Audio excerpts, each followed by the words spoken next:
Voilà, ça c'est une jeune fille. Alors là, on voyage, hein, voyez avec nous. Vous allez voyager. Là maintenant, on est en Afrique du Sud. Cette jeune fille qui s'appelle Kiara Nirgin.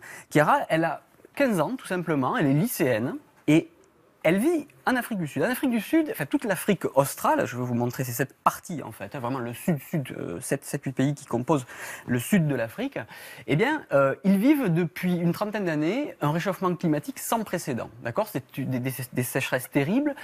Pour vous donner une idée, l'Afrique du Sud, rien qu'en 2015, a vu ses récoltes agricoles baisser de 60%. En fait, c'est un truc de fou.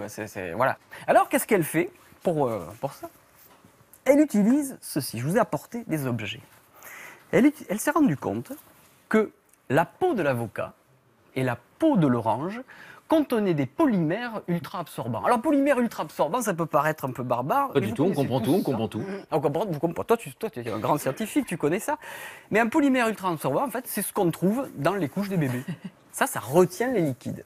C'est-à-dire qu'on leur met de l'eau dessus et l'eau devient comme du jelly jello, quoi, Donc l'eau ne s'enfonce pas dans la terre. Exactement. En cas de pluie, je crois que c'est 90% de l'eau qui tombe, qui va au fond et qui ne profite pas au... Et ou qui s'évapore. Grâce à ces polymères, elle a fait le test en laboratoire et ça a été concluant.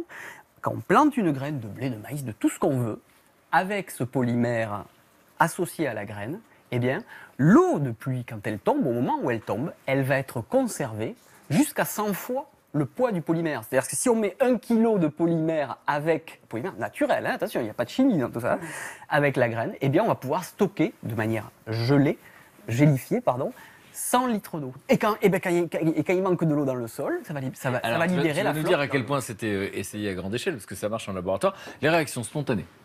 Il faut lui donner le prix Nobel à cette jeune fille. C'est-à-dire que si elle a trouvé ça, elle a réglé le problème de la famine sur Terre. Sacré truc. Alors justement, vous ne croyez pas si bien dire.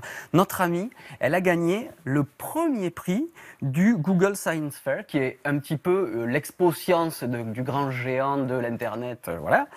Et ce prix est doté d'une récompense de 50 000 $, ce qui est pas mal. Et du coup, il y a tout un tas de scientifiques qui vont travailler avec elle et qui sont en train de mettre dans des champs à échelle réelle, plus en laboratoire maintenant, eh bien, cette application des polymères ultra absorbants et qui, on l'espère, pourront résoudre les problèmes. Donc on est en train de sortir du laboratoire, mais pour l'instant, il n'y a pas des champs entiers. Pas encore. C'est en train de voir comment on va pouvoir le faire, mais séduit, ils ont été super séduits, les scientifiques.